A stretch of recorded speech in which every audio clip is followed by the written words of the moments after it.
away. Let's see what both of these teams are ready to bring to the ball. And as we have said over and over again, this should be a lot closer than the first series today. We saw, of course, a couple of stomps really from the side of OG against Monkey Freedom Fighters. Looked a bit better for the side of MFF in Game 2, but still not nearly as good as what OG have been showing us over the last 2 days. But Vega and NIP, a couple of teams that we haven't seen in the DreamLeague for at least a week after the quick break that we've had. So it's good to have them back into the fray and see how these guys end up doing here. Well, Vega did play yesterday. They did. Good point, Andy. I was going to say, wait a minute, week. That doesn't sound right. I remember, yes. Yeah. I did cast that game, I think. You did, yeah. I did. I believe you were Yeah, here. who did they play against? Four Clovers. Yeah. And they lost a game, in fact, didn't they? Yeah, 1-1. They did lose a game to Four Clovers. Okay. That was the game where they picked Sven. I mean, I think it's kind of inconsistencies like that where Vega do slip up to teams that you maybe expect them to beat. But I think NIP have got every chance, under the sun to at least take one of the games this series. I think that it could very easily go 1-1. Yeah. I really like Nip's draft this game. I think it's very nice to execute. You just it could all kick off it. Do Vega want to try and fight it? They're going to move forward here. They're going to throw the Arctic Bone. Reflection is out. And now the blade goes out. Look at the damage here. The snowball will come out to negate some of it. And they'll buy the time to turn. They'll go straight across onto the scene of the Slayer. Who's going to be able to get the first blood here? Arrow turning around the races and they'll get it. That's going to be one kill for the Shadow Fiend. Make that 2. Double kill for Arrow on the Shadow Fiend. That's the dream. That is the dream. Tusk staying alive on 5 HP off the back of that fight. They'll try and look for more here. Yunison fan moving in. Trading hits with Solo. He's going to force the IO back, but indeed, that snowball there, pretty much securing the Dream Star for NIP, and Hans going to look for the quick road back to base with a cheeky little Sudoku. But 2-0 for the side of NIP, the fact that Era gets the double kill on the Shadow Fiend. He has a model at 30 seconds. You couldn't have a better start in the mid lane here on an SF. Alright, so typically this matchup ends up going kind of even. Like the Shadow Fiend farms, the TA farms. Eventually the TA will have kill potential on you if you don't have sentries, because traps can lead into a solo kill, but more often than not that doesn't happen in pro games. Usually just you de-ward mid around the time that no one's going to hit level 6, and then your SF is going to be A-okay. Plus, they'll be able to stack pretty nicely. Starting off with 2 free kills, man, that is actually the best feeling in the world as a Shadow Fiend. Yeah, and in terms of lanes, we've got that matchup that you talked about before. Top lane is going to be the Bristleback going up against the Solo Brood. And then down on the bottom, we are going to have the Tusk and the Jakiro at the moment hanging around here. So just trying to deal with putting some pressure onto Pasha's Jug. And we'll see how that does work out for the side. And Housecat just trading hits here with Seema, forcing him back here on the disrupt. The shots are going to be there, and he's actually trapped up here. He could be in a lot of trouble. Yunison fans moving forward. They do have a snowball. They're going to use it. They bring in the dragon straight into the face of the disrupt, but they'll lay down the fire and they'll find themselves a 3rd kill. NIP having the start that they certainly would have hoped for going into this lineup with this draft.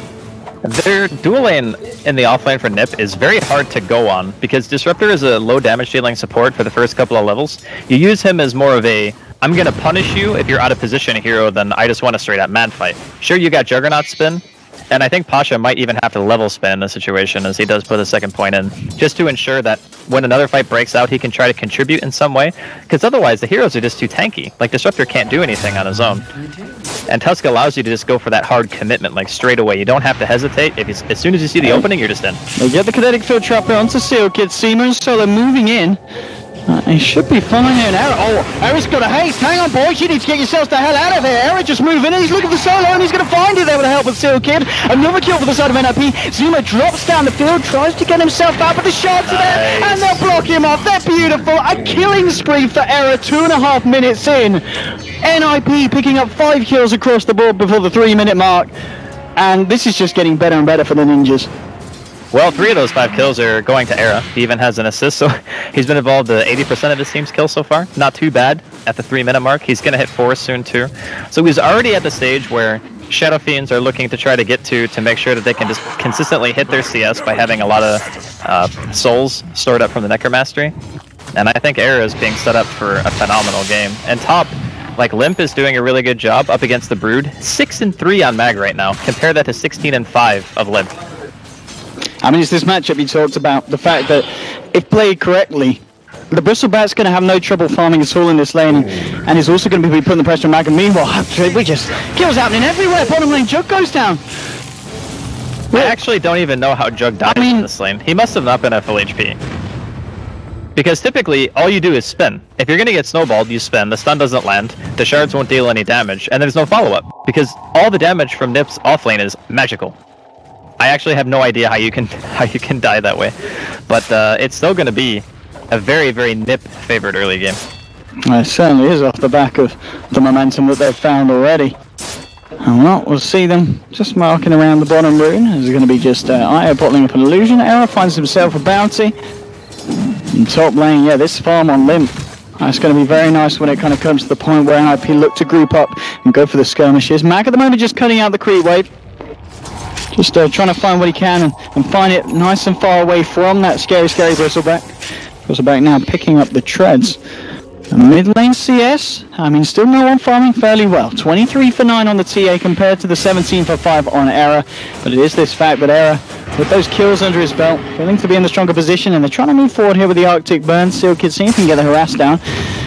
Some fan moving very aggressively onto Pasha. There's a disruptor on the sidelines, and you've got Tusk coming back in for the side of NIP. Not able to find anything, and I'm just getting some wards out here to keep tabs on the pull-throughs that Vega may look for on the bottom lane. I think this safe lane for Vega is in so much trouble. Speaking of trouble, looks like Era's going to require a TP reaction here. But he's dead. I mean, this is... See ya. This is how you play Bristleback against the Broodmother. Yeah. You dominate the lane, you find the farm, then you end up getting yourself a solo kill onto her. This is something very important to note. He actually started the game with Dust, and he also put a point into Goo at level 2. Like, he didn't wait it out. Pasha, he could be in trouble. Tusk is coming back in, and he's already used the Blade Fury. They're just going to try and turn Omni Slash. It actually did come out there, but it was duped out by the snowball pickup. The kinetic field comes down, but it's not going to be enough to save the Juggernaut. Another kill here for the side of NLP, and they may just try and move in for more. Seeing the wall over the TP, and they haven't got anything to cancel it, so the Disruptor does get away. But NIP, I mean, I don't think anyone would have expected this amount of momentum from them 6 minutes into the game. This is just a huge... It's an early game stomp for sure. The thing is, the cores of Vega are still farming alright. Like, no one's got decent CS. Pasha has decent CS. Mag is farming alright. They have a couple of deaths, but it is manageable at this point. The one thing that we really have to keep track of are the supports right now in Vega. That's the part where they're suffering the most. Seema and Solo are both level 2 in a 6-minute game. You don't have Relocate for a real long time. You don't have Static Storm for a real long time. And that Jakiro is level 6. Like, Jonas and Fan, once he hits 7, that max liquid fire, they're just going to start going and mowing down towers. Like, you got to find some kills somewhere, pressure a little bit. Well, they try moving on Arrow, but he's, Walksoft did actually have an invis rune there. And it's just going to be the point, as you said, the fact that the supports are so under-leveled. You just look at the crossfire that NIP have got when the fights kick off. I just kind of the Quill Spray stacking up. Level 2 Iron and Disruptor, they're just going to melt to a few stacks of that when NIP start to force fights as kind of a group down one of the lanes. Yeah, I actually think that Nip have done quite a bit of research into Vega after them having won one of the bigger lands, and just said, alright, we need to find a way to really deal with Brood. Pasha, he's taking so much damage down. He does still have the Blade Fury, and he's got the healing wood up as well, so yeah, he's going to be able to salve up and keep himself fine, but here's the push you're talking about. 7 minutes in, and your tier 1, it's gone. Yep. Now, this is a nerfed liquid fire, by the way, just so we're all on the same page. And it's only level 3. Oh, I think they want to go for... There was a Wyvern around as well, but he's actually going to back up. He's actually looking to maybe just get some vision. I think he's just checking to see if stacks were being made, and I don't think they are at the moment towards the mid lane on the Radiant. There's a stack here. Okay, Silk is going to spot this one out. So that is the only stack here in the jungle, and NRP, well, they've got the tools to take it, and I think they just might if they move in here with the 3 of them. So they're going to be able to find these stacks that are being created on the side of Vega. My god, this is bad. You can't give these away. Oh, Hanskin's pinging it out. I don't think the other two saw it. They're like, wait, what? Alright, even skills macro fire. Alright, yeah, it ain't great. More farm here for the side of NIP, still on the top lane. He's gonna have, like, Yules at 11-10 minutes on the Jakiro. And that means he can start putting points into Ice Path. That sets up a free initiation on any of the supports. This is real bad. They have got to be careful with this courier here, though. There's a full spider army hanging about, but NIP, they're well aware of it. They're just keeping the courier safe, and mid lane, no one. He's going to be able to clear up a couple of stacks here on the Ancient, so something to keep the farm game up. There's now a Vanguard here on your Bristleback, and 8 minutes in. It's very, very scary for the side to fight into. We can see Era working towards what's going to be that mechanism. And Tier 1 in the middle lane. We saw them take down the Tier 1 on the bottom and 7 minutes in. And they might even find a kill as well. Moving in onto No One. Hansken trying to close the gap. He's got the snowball to do so here. Gets the stun. No One tried to throw them out hit. Forces Hansken back. But No One just taking down so low.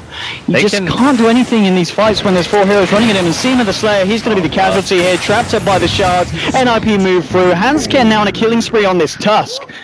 9 minutes in, 9 kills for the side, and NIP even wrapping around towards top. This is going to be a harder tower to find because obviously creep wave's been consistently cut off by Mag on the Scream Mother, but yeah, they can just man up and they only need 1 creep. 1 creep is enough. They can just tank it. Yep.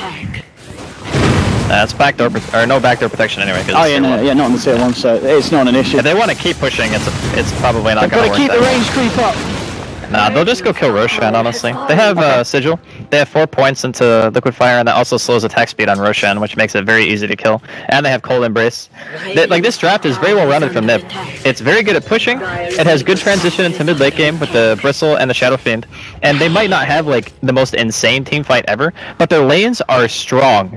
So they come out of a strong laning phase, they 5-man Death Ball, and you just can't fight into it if you're Vega. Your supports, like, Seema...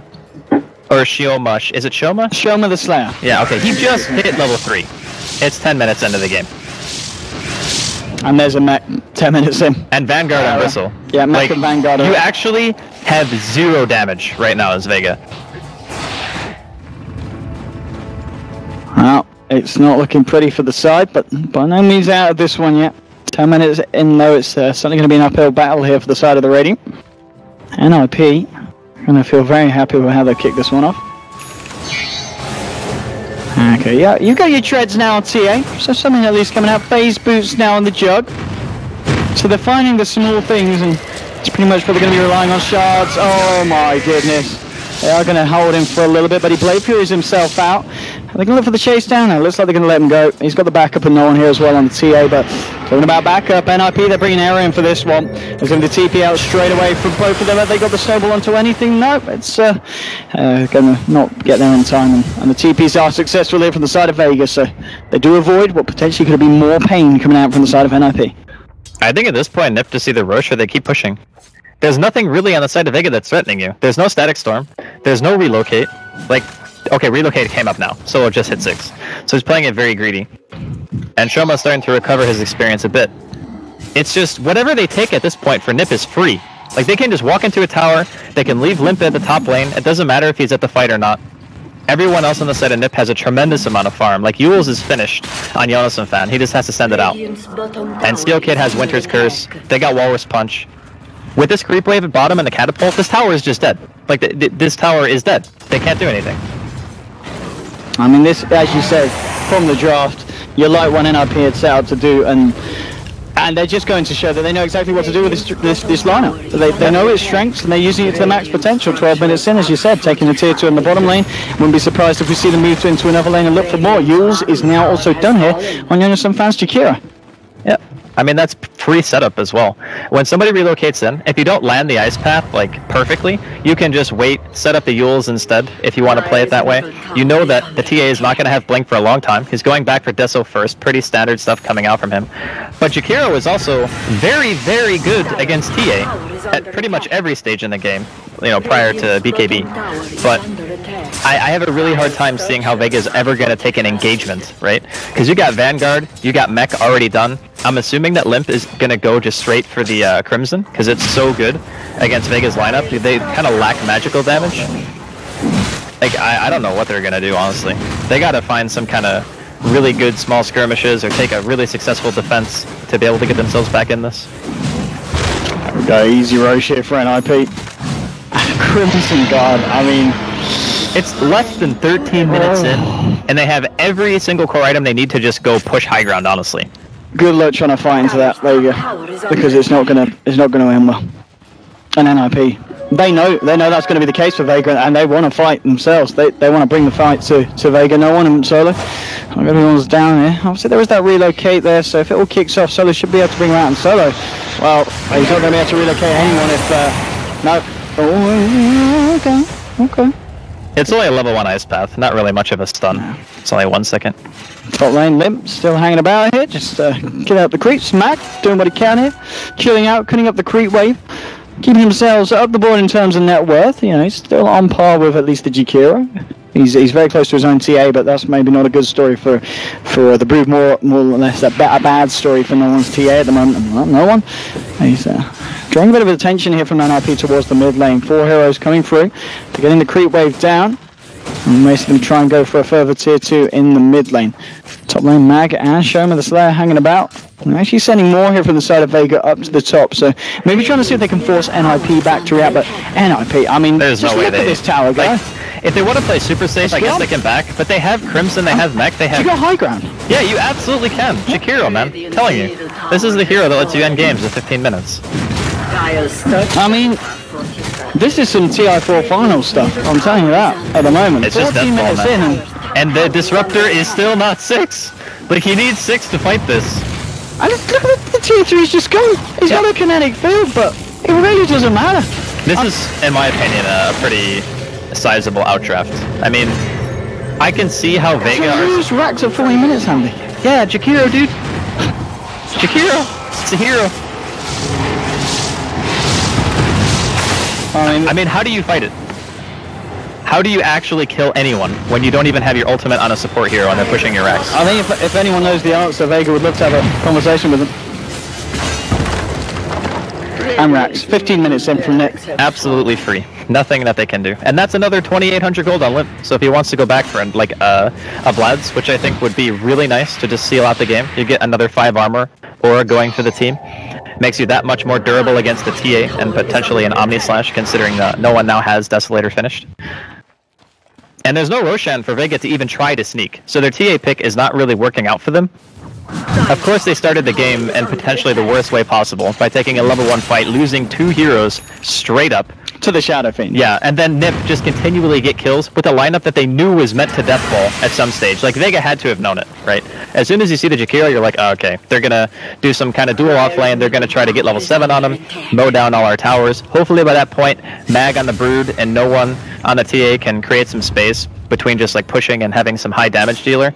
But the supports got so wrecked from the start that they couldn't ever get off the ground. Talking about getting wrecked. Okay, nice summon on the Blade Fury there, but Charles talking about they're actually not trapping me. Jonathan fans there.